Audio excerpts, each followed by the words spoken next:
Hello, everybody, and welcome to a special monthly Moon Up meetup, which is something that we do at the Vatican Observatory Foundation every full moon. This is a special one because it's a blue moon. There are two full moons in this month, and a special one because we're going to be talking about Pope Leo's new encyclical on artificial intelligence and things affiliated with it.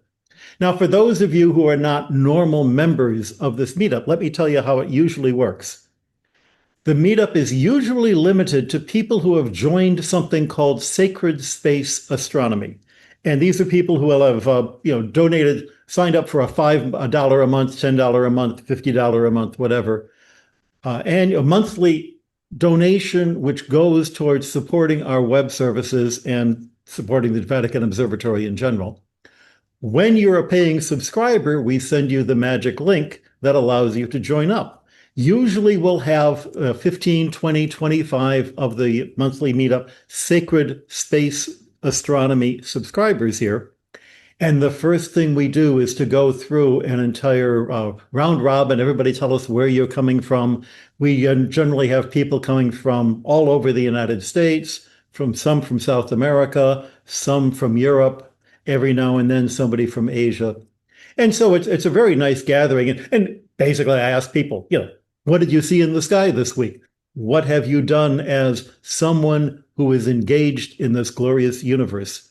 We also will spend a few minutes for the telescope scientist, Father Paul Gabor, to give us an update of what's going on at the Vatican Advanced Technology Telescope.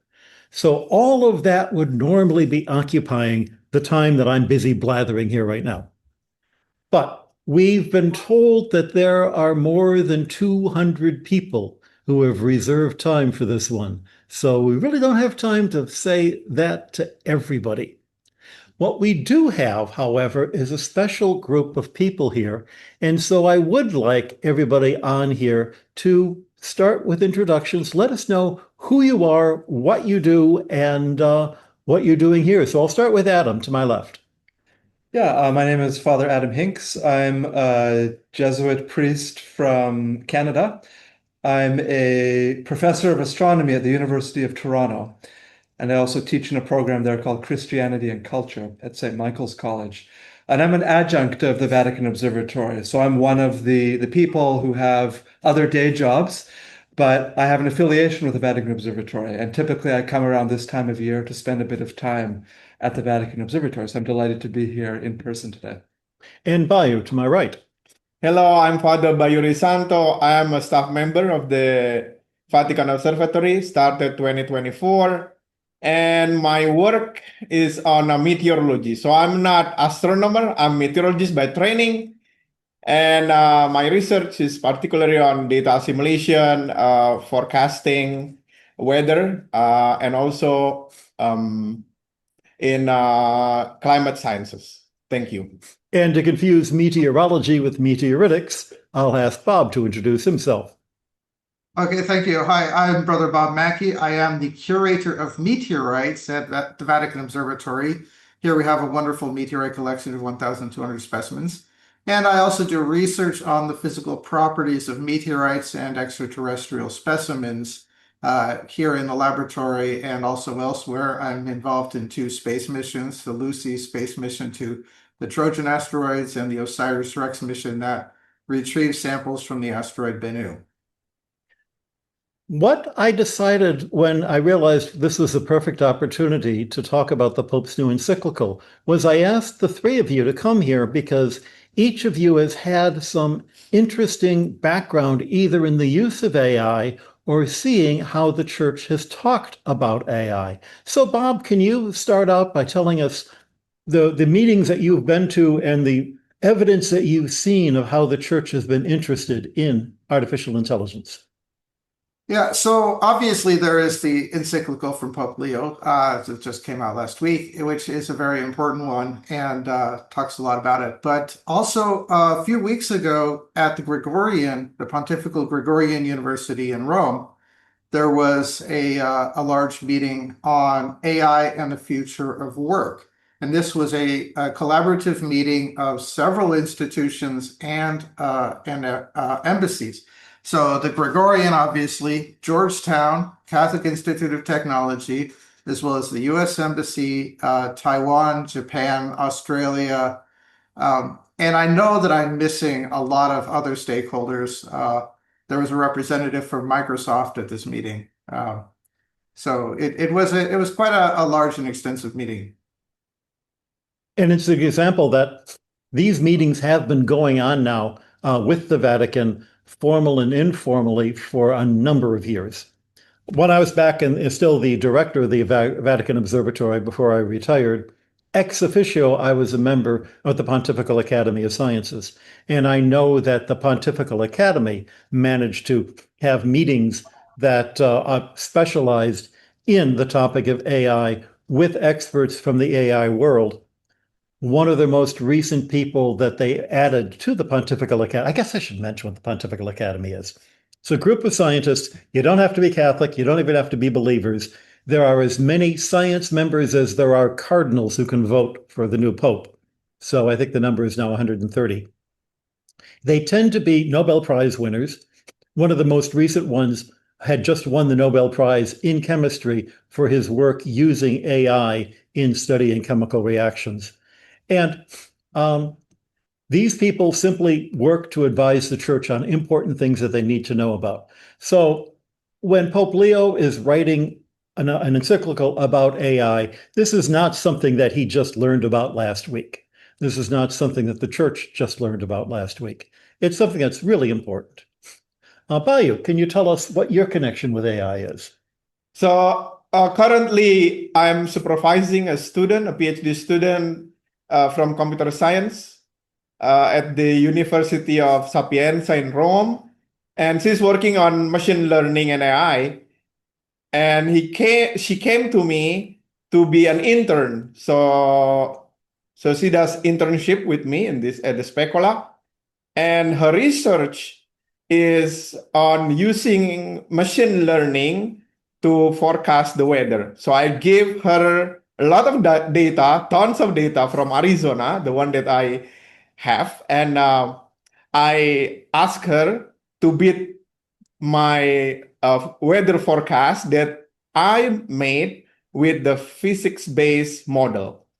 So now the project is almost finished, and she's writing the paper, and maybe within 6 to 9 months, we will have a new paper published based on her work.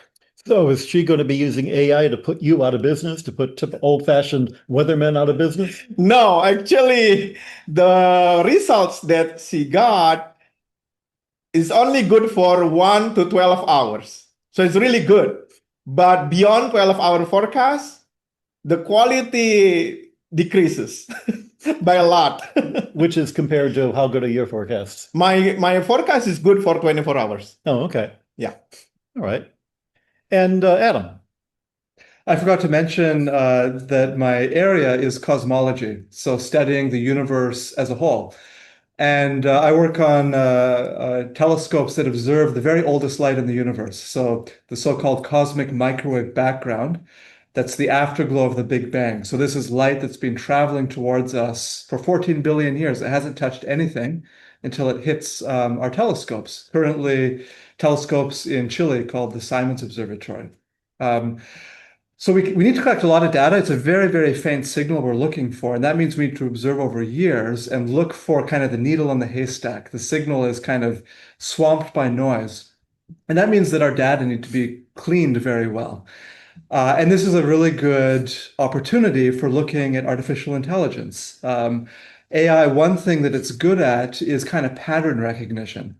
And so if you can train an AI agent to see noise features in your data, then you can save human beings a lot of work.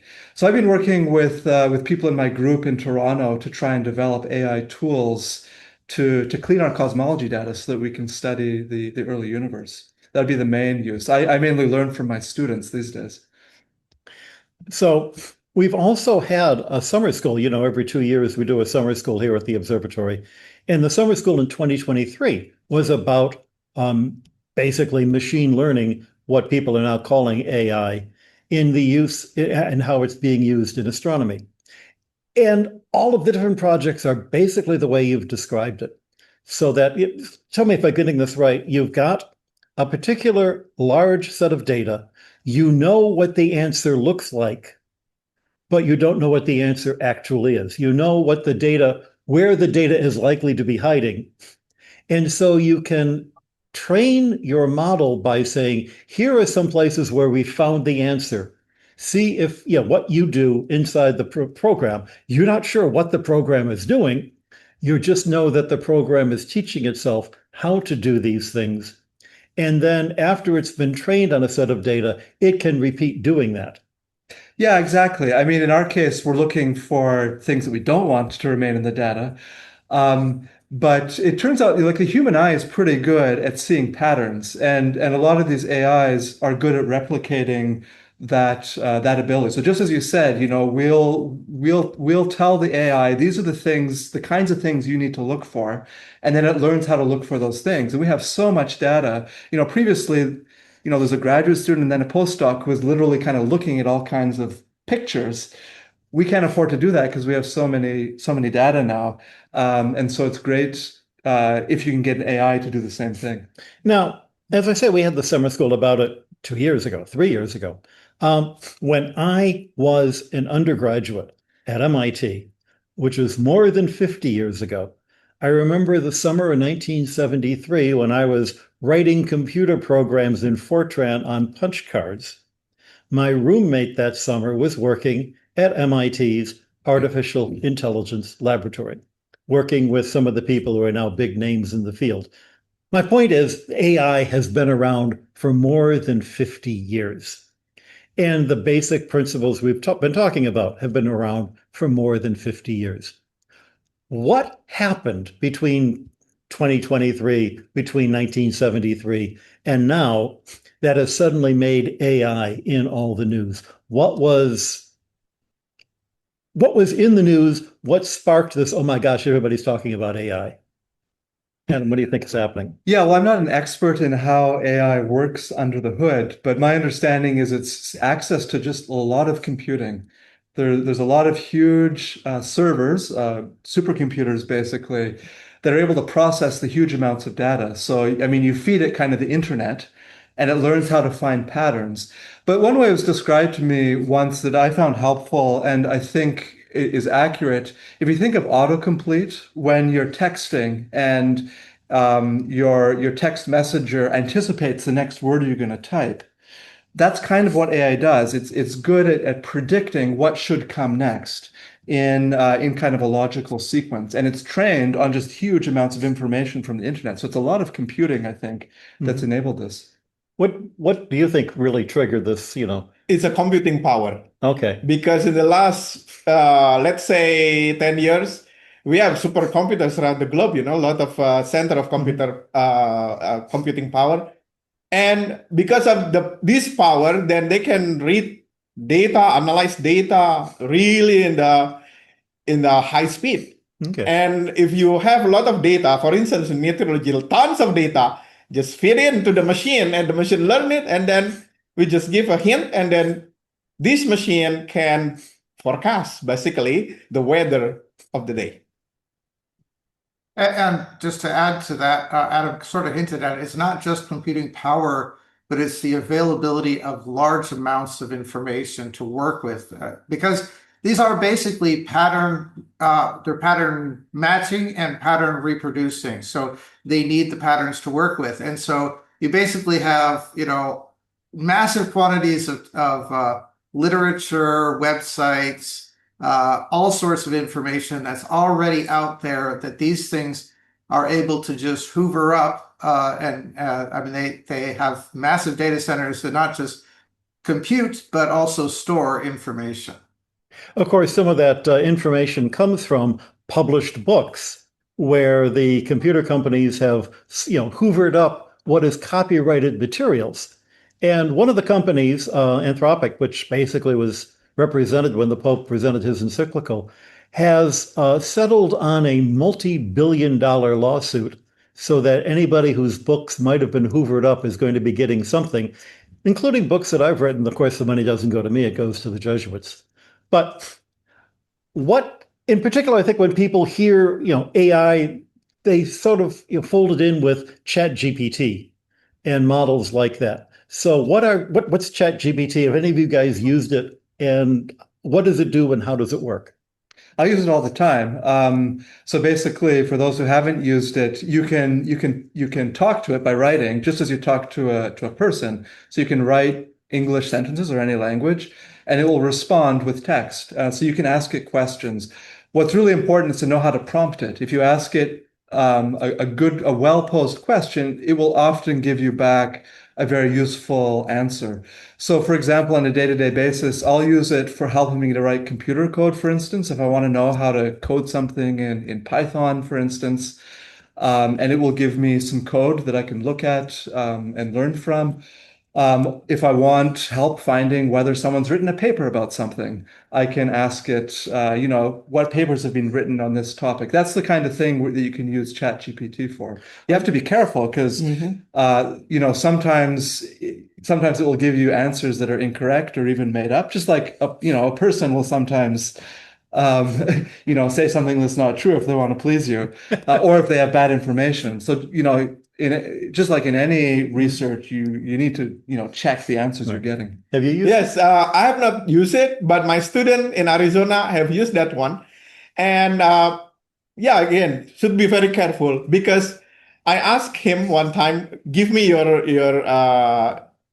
the script in Python, the Python script, because I found the result is quite different. It's about a little bit weird. And I read line by line, and I caught 2 lines or 3 lines. And why is this? What is this one? So I Google it, and then, no, this is not correct. So there have been stories too of people writing papers or legal briefs that are citing papers that don't exist and Yes, law that's that right. doesn't exist. Bob, have you had any I experience with it? think it's very important to recognize that what these things are doing is they are pattern matching. They do not understand what it is that they are doing. They are simply following very complex algorithms with massive amounts of data. But when you ask it a question, it isn't thinking, okay, this is the question, this is what it means, and then this is what the answer should be. It is saying this pattern of words, if I plug it through my algorithm, should produce this pattern of results.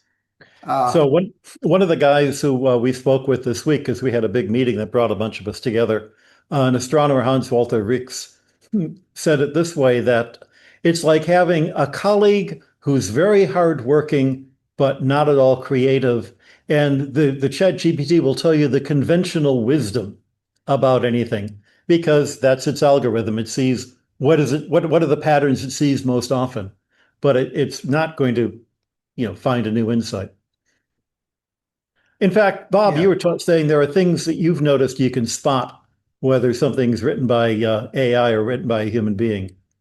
Yeah, there are several things. One is there tends to be a lot more repetition in AI written material because, again, it is just sort of what's the next word, and sometimes it kind of gets into these patterns. Also, there's grammatical weirdness, like one of the classic examples is the M dash, that for some reason AI will use the M dash, that's the long hyphen, far more often than your typical author, human author will. But it's another thing is you'll notice these patterns. You also notice patterns in, for example, the pictures. AI generated photo pictures tend to look AI generated. They've got a certain feel, and part of it is there's kind of a fakeness to it, but a part of it is also just that they all sort of follow the same model, and so they'll kind of look the same. But one of the things to be aware of is this is AI as it currently is. So if you say all AI looks fake, all AI is bad in this way or that way, It's a valid critique for now, but the real critiques we need to be looking at aren't about the quality of what they produce, because that is changing, and what tomorrow's AI is going to be entirely different as far as that goes. Before we get to the encyclical, I have one last point that I was going to make, which a lot of us are of an age where we would have seen a movie that came out 50 years ago called The Graduate. And the thing that's famous is this was 1965, so more than close to 60 years ago. And our young hero, which is a very, very young Dustin Hoffman, is just graduating. His parents are throwing a party for him. And at the party, one of his father's friends comes up and he says, "Ben, I've got one word of advice. One word of advice." Yes, because he's a little drunk and he keeps repeating himself like an AI. And then he says, that word, plastics. And I think that's an interesting insight, because my parents' generation saw plastics as something that was going to revolutionize how we lived. It was going to wind up everywhere. It was going to replace a lot of bad packaging and make things fresher and newer and cleaner. And yet we had grown up with toys made of plastics that always broke, that were always cheap, that were never as good as the real thing. And plastic was an insult to our generation when it was something that was marvelous to our parents' generation. AI has that same potential. It will be everywhere. It will make a lot of things useful and good, but it will also produce a lot of cheap plastic junk. And just as real plastic, it has the ability to preserve things and the ability to pollute things. With that in mind, we've all four of us, we've read carefully the Pope's Encyclical. And so let's start out by just trying to summarize what was the encyclical saying and what really struck you when you read it. Bob, I'll start with you. Okay. So one of the key things is that this encyclical isn't standing on its own. It is very clearly written as a continuation of Catholic social teaching, and in fact, as a successor of the 1891 encyclical by Pope Leo XIII, Rerum Novarum. And so it's very much rooted in Catholic social teaching, and the real concern is the role of humanity and how humans fit into these technological advances, how it affects who we are, human dignity, the dignity of our work, and the dignity of our thought and creativity. To me, the encyclical on AI, the point that struck me is that this AI is created by human being and should serve human, and also should create or enhance the social justice of our life, our work, something like that. And how to bring this, how to use this AI so that it does not, for instance, exclude people, it does not stereotyping people, things like that. And this is, I think it's a good call for us to see how AI being used in our hand. Yeah, I think what I found helpful about it is AI is kind of a foil to help us to think about what it means to be human, because the article is about magnificent humanity. If you think of a show like Star Trek, I'm a big Star Trek fan. One of the reasons they're different aliens is the aliens are contrast with humans in different ways to help us see who we are. Human as compared to what? Exactly, yeah. And I think what the Holy Father is inviting us to is reflect on, now that we have AI that does things or appears to do things that we can do, what does that make us? Who are we? What does it mean to be human? To carry the Star Trek analogy, Google Glass is just another forehead prosthetic. Actually, let's step back a little bit. For some of the people in the audience might not even know what is an encyclical and what kind of weight does it. Is this just the Pope popping off and writing things I was thought about this morning before I was I got my tea? What is an encyclical? You guys have studied theology more than I have. Well, it's encyclical. It means it's distributed to the bishops of the whole world. And so it's So normally it's addressed to the bishops, but in recent times it's become more and more addressed to everyone who's interested. sort of like a circular letter to the bishop. Exactly. Yeah. It kind of began in the 19th century as a regular way that popes would communicate with the world. It's not infallible teaching of the church, but it's usually considered to be pretty high level statements from the Holy Father. So it's something that he, works on. I mean, he has people that help him with it. But it's not offhand comments. These are things that he thinks about very carefully. And he may not be the only In person terms who's of actually written.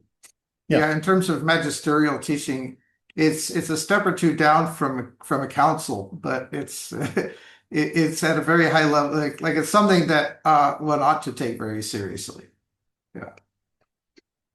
You mentioned Pope Leo the 13th, the previous Pope Leo, who had a famous encyclical 135 years ago on Rerum Novarum. What was that, and what kind of effect did that have on the world? Well, that was the origin of what we today call Catholic social teaching. It was in response to a lot of abuses of workers in the Industrial Revolution. And among other things, it promoted the dignity of work, fair wages, labor unions, fair hours, so that people had free time, leisure time to live properly and to worship. And at the same And time, it allowed people to still have private ownership. So it was not a call yes. for the government to own everything or some other entity to own everything. Yeah, so private, well, the private property was addressed two ways, that there's the right to private property, but at the same time, there's not, this right does not impinge upon the basic rights of other people to have the necessities of life.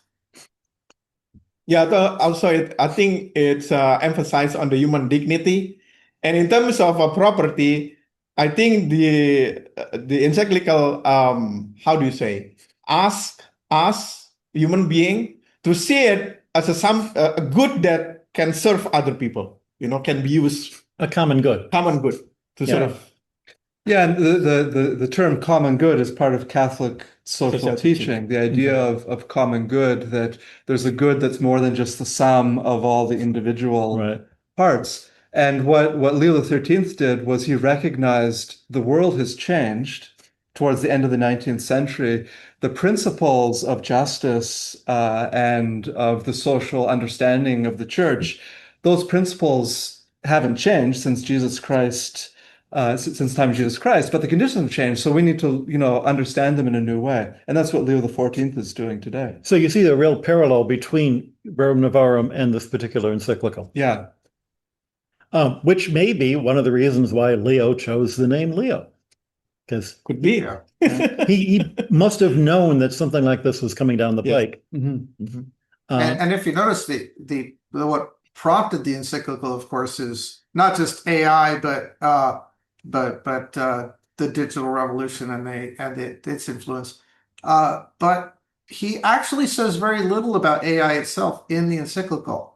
It's mostly reinforcing Catholic social teaching and then putting AI into the context of that teaching. What are some of the dangers that he's worried about, the things that would detract from human dignity? Well, there's, oh yeah, sorry, Adam, please go. I spoke positively about AI for my research. The negative side I've seen as a university professor is when it gets abused by students who use it to replace their own thinking, right? And so I think that's one thing that can undermine human dignity if you kind of like offload your own responsibility to think critically onto an AI. And you kind of blindly follow it. I think that would be one example of the shadow side that AI offers. I'm from Indonesia, a developing world. I think a developing country, I mean. I think the danger would be what is mentioned in the encyclical is exclusion of human or workers, in the big company, for instance, because there is AI, then some of the jobs in the company can be taken over by AI, Or and at that least will also exclude the workers, right? it also is sort of saying that the work you've been doing has been useless Correct. because you didn't need a person to do it. Yeah. So your value as a worker Yeah. is demeaned if it looks like you could be replaced by some mediocre imitation of a worker. Bob, you were going to say. And yeah, I was going to say some of those things, but then there's also just when it looks concerning human communications and relationships that AI and other digital technologies, the encyclical is not just limited to AI, runs a risk of undermining relationships in various different ways. First off, by isolation of the individual, relating to an artificial construct in a way that replaces human relationships. But also, he doesn't use the word echo chamber, but it's in there. These systems, these algorithms have a way of kind of reinforcing our most extreme positions and separating and increasing polarity. And that is definitely a concern that is mentioned in the encyclical. Isn't there also a concern that AI is generating these computer programs? They have some mistakes in them, but they wind up on the internet, and then it starts consuming its own garbage. Garbage in, garbage out. And in the long run, will this actually mean that the quality of the material you're getting out of the AI is getting worse and worse because it's seeing less of what human beings have produced and more of what it has produced for itself? Are we just at the magic spot now where the AI is sort of as good as it's likely to get before it starts basing itself on itself? I think that is largely an engineering issue. Like if you just continue using the large language models we have today, I think that is definitely a risk. I just sort of think that each day we're going to have more complex systems, and maybe some of those systems will have the ability to correct for those errors. I can't prognosticate. Right. There's also the issue that he raises about the use of AI in warfare. I mean, if you have a Yes. machine deciding to pull the trigger and kill a human being, then Yeah. you're trying to pretend that the human being is not responsible, but in fact, the human being ultimately is. Yeah, and notice how you said that the machine is deciding to pull the trigger. Can an AI decide, make a moral choice the way that we can? And as far as I know, I don't think it can, right? So as Brother Bob was saying earlier, you give it a prompt, it runs its very complicated algorithm, what information it has, and gets an output. But that's not the same thing as making a choice in conscience. It's like, I didn't kill Shall that we person, the play bullet a killed that game? person. Yes. Yes, shall we play that game? War Games, that movie is now, what, 40 years Yeah. old? Yes. There are some other costs to AI that I think are more hidden, but costs that go into everything we're doing on the internet. For example, you said that they've vacuumed, they've hoovered the internet. Who did the hoovering? An awful lot of the input to the AI models was done by unskilled labor in the third world. Young people in Kenya, in Indonesia, looking for jobs who were just placed in front of, type this stuff in. They don't know what they're doing. They don't know what it's about. It may not even be in their own language. And then they're paid, less than minimum wage to the West and then discarded when they're done. Another place where there's a hidden cost, all the electronics that we use, from the cell phone we've got to the computers that you and I are talking on right now, require small amounts of rare minerals, tantalum or cobalt or the rare earths. A lot of these come from war-torn regions in Africa, One of the other astronomers in our group is from Congo. All of Eastern Congo right now is a war zone between different tribes, different groups, trying to have control over the mines where you can get the raw materials for these things.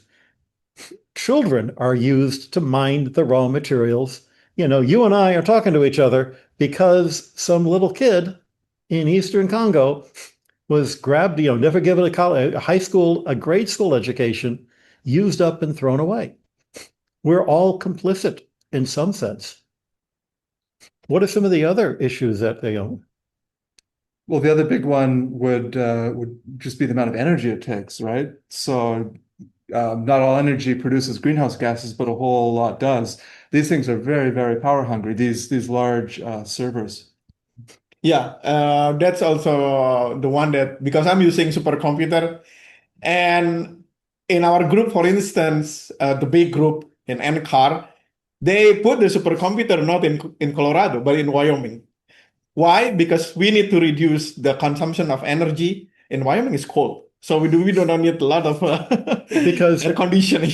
Well, because water is used. Yeah, water is very important. So there are places, in Arizona where they wanted to put in a big data center.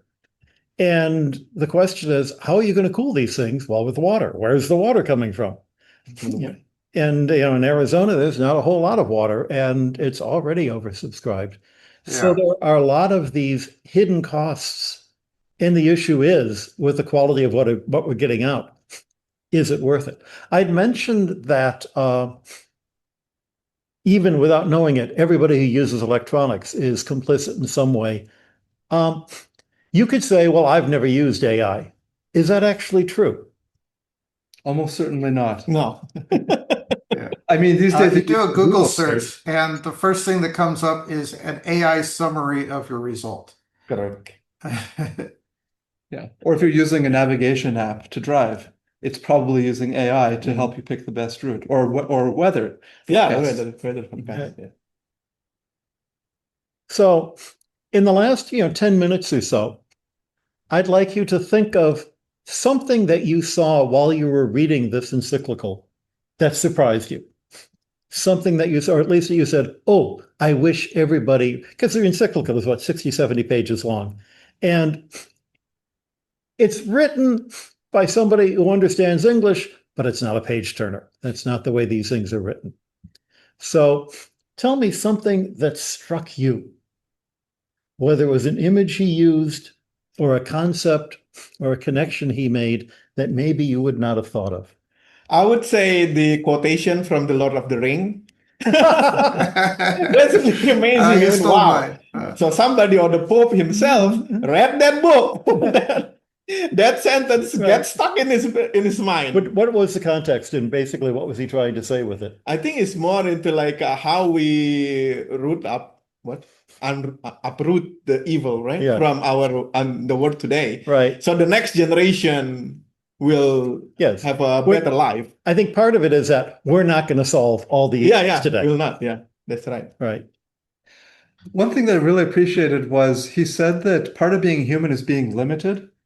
And one of our temptations is to try and remove our limits. But I think what he says is very profound, that that's not human, right? To be human is to learn to live with your limits and to transcend them, but in a human way. And I think that's so important. I was reflecting when I was thinking about this webinar, the incarnation is God choosing to become limited, right? Which is an amazing thing. In a radical way. And Jesus Christ is the acme of humanity, right? How does God show us what humanity is? By becoming limited all the way to death on the cross. Right. Yeah, and I think it's the question of limitations and our desire to not just overcome limitations but to supersede them. I think it's fascinating because it has it echoes the questions that came up around when there was when people were debating genetic engineering, and because it's the same thing. A lot of the concerns about genetic engineering are about our limitations and our, at what point are we making ourselves, are we making ourselves something other than human? Um, and I forget what I was going to say about that. By the way, I do notice that Chris has mentioned that there's a question in the chat. So Yeah, I can't reach my computer because I pushed it so back so we're all in sight. So if you Okay. could read that question. Okay, Helen Karn asked, what impact do you predict this encyclical will have on world leaders, especially Catholic or other Christian leaders in senior positions of government, military, and business? In other words, is anybody actually going to listen to this? What has been the track record of previous encyclicals? What ones have made a difference? What ones haven't?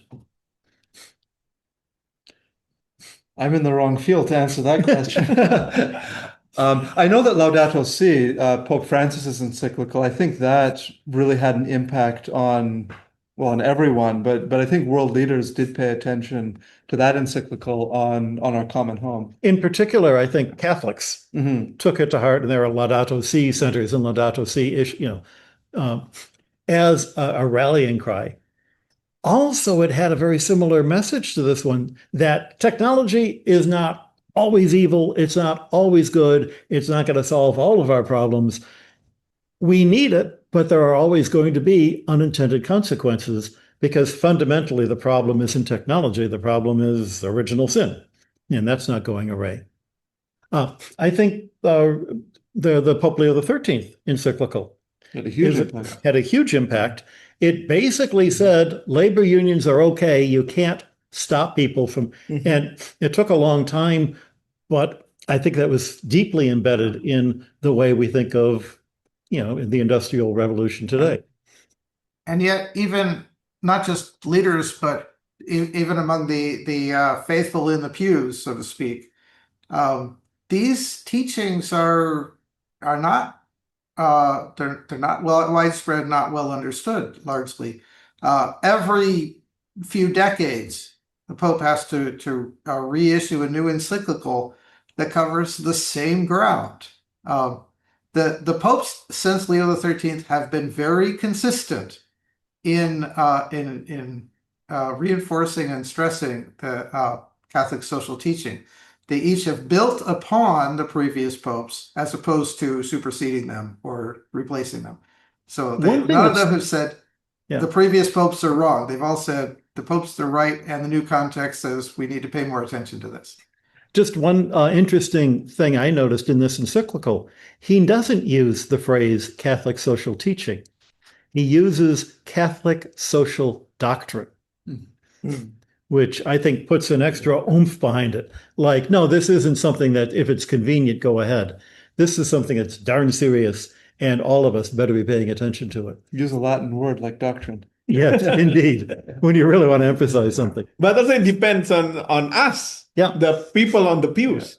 And actually, like Laudato Si, the movement is the grassroots movement. Start from universities, start from schools, parishes, things like that. And we move forward. It was important, I think, for Leo XIII to say labor unions were okay, to allow the Irish immigrants in America who were Catholics to say, okay, it's all right for me to join a labor union. It's not something that is, as somebody else might have said, something that was immoral. Bob, is there another question that's come up? And we've kind of already addressed it, but Dr. Katya May asked, does the new encyclical amend Laudato Si? And so, as I mentioned, this is a continuation, not a replacement or a correction. Yeah, it's a way of just sort of emphasizing. One thing that I was going to answer my own question with that I really was struck by was the image at the very beginning, because I love pictures and I love images. And Pope has talked, other people have talked about AI as a kind of Tower of Babel, especially because the version that most of us have encountered involves language. And the Tower of Babel was this cautionary tale, which, in the mythology led to the spread of languages and people not understanding each other.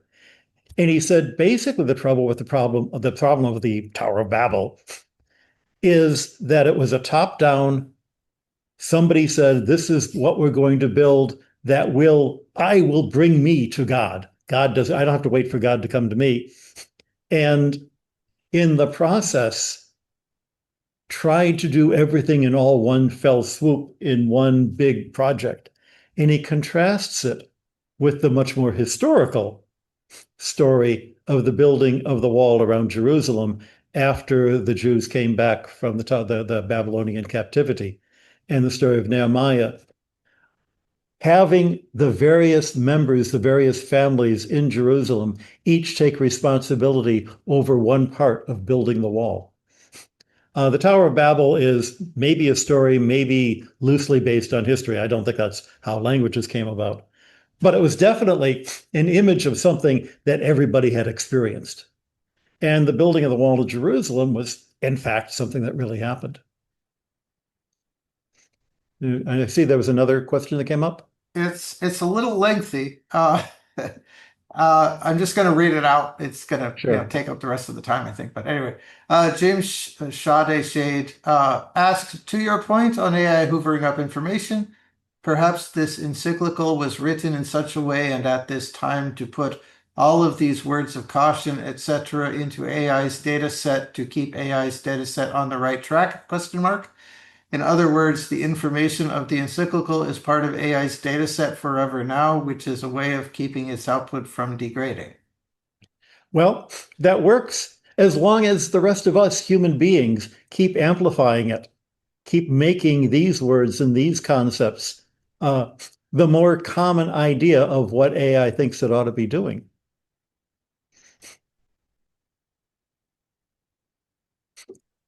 So anybody else had, a particular point from the encyclical that, besides the Gandalf? Yeah. I was surprised actually. There was in there a recognition of the church's history of slavery and an apology. It is so rare to see an admission of error, and it's From quite anybody. refreshing. Taking responsibility. It's important that we all take responsibility for our sins, both collectively and personally. And this is from the highest level acknowledging that. It is interesting that Pope Leo himself, with a background from the American South, is a descendant both of slaveholders and of slaves, which I probably something that hasn't been the case for a long time. And I just saw one last message flash by. Dr. Christopher Ng asks, Pope Leo mentioned the need to promote better governance and ethical use of AI. What are the actions that can be taken to achieve the goal? Well, I think the first action is to recognize that there is such a thing as ethics. In a bigger sense, an action is to recognize that there is such a thing as objective truth. This was also a point that the Pope makes in the encyclical. He's got a whole chapter on, truth is different from truthiness, different from truthola. It's not something that we can manufacture to satisfy our own desires, but it's something that at the end of the day, if you're not paying attention to, is going to come back and bite you. Thoughts? He doesn't claim the truth. The church doesn't claim it's the truth, but the truth is a good that we need to share. It's a common good. It's common good that we need to share. I think that's written there. Yeah. In the encyclical. Very, very nice. And that requires and also other actions include legal frameworks that include specifically ways of regulating not just AI and its use, but also the structures and the development of systems that in which AI is developed. Yeah, and I think what the Holy Father reminds us is that there's a technocratic aspect to that, but it can't be merely technocratic. You can't solve the challenge of an algorithm with an algorithm.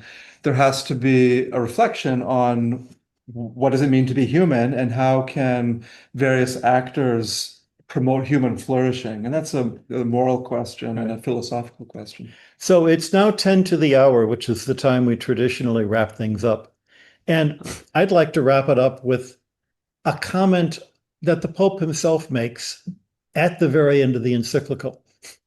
It's great that, everybody here, I don't know how many people we wound up having, but it's great that we could all talk to each other over the internet and that we can see each other. And this is a marvelous thing. But it's also great to be in the same room with a human being, to look at this guy and go, wait a minute. Let's not lose touch with that. Yeah, and Bob, you decided to say you're closer to your meteorites than you are to us. I know how that works. We didn't have space here, I guess. Yeah, right. But it's important. I think maybe one of the great things of this exercise is to remind us to not take for granted the face-to-face interactions that we have with human beings and the importance of sharing warmth, sharing a hug, sharing a meal. That, interestingly enough, this is the center of the liturgy that we were given by Christ, sharing a meal together, something you can't yet do over the internet. Before we end up, is there any last comments that any of you want to throw in? We have one more question. Okay. Okay, this is from the inimitable Juan Pablo Rufel del Toro. Oh, all right. Some Our people, good friend. what's that? Our good friend. Yes. Some people today, especially young people, say they are having a friendship or even a romantic relationship with AI. Is that actually possible? And what would the Pope say about that? Well, obviously it's not possible, but I'm reminded when I was a teenager, I had a crush on a girl when I was in high school who I met years later and discovered I knew nothing at all about her. I had a crush on a vision I had in my head of who she was, not who she actually was. Maybe that's a kind of a typical teenage thing to do. It was actually mentioned in the encyclical about this one, relation between a person with the AI, and I think the point is that young people who do not know or who are very naive to this AI think that AI can have feeling, but actually it's not feeling there. It's an illusion. Yeah. It's like what comes to mind is some children have imaginary friends, and that can be a part of developing. But a child needs to learn the difference between the imaginary friend and real people. And so we need to be, critical and realize what am I actually interacting with? Because we do interact with AI. We just need to be aware of what we're doing and not confuse it for human interaction. Well, I'd like to end up here. Thanks everybody who showed up on this webinar. We'll find out how many of you actually were there, and we'll talk about it in our newsletter on Wednesday. So a couple of things, to remind you. We've got a newsletter. We at the Vatican Observatory have a website called we have a foundation. The foundation has a website, vaticanobservatory.org. I hope if you've gone there, you go there and see some of the resources we have. At the bottom of the opening page is where you can sign up for our newsletter once every 2 weeks. We have something called the Faith and Science Resource Center. So if you're teaching, or if you just want to know yourself, what is reliable Catholic teaching on any of a number of issues that come up in faith and science? This is a center that a couple of our people have put together who are themselves well-trained in what's good science, what's good faith and science material. So it's been vetted. This is not just AI going through and scraping the internet, but this is a human being looking at it and saying, this is worthwhile stuff. And finally, we do have something called the Sacred Space Astronomy program, where for a small monthly fee, you could sign up and join something like this every full moon. We'd love to have you come join us. We'd love to have you here. So from Castel Gandolfo and for everybody around the world, thanks a whole lot for joining. Thank you. Thank you. Bye-bye. Bye.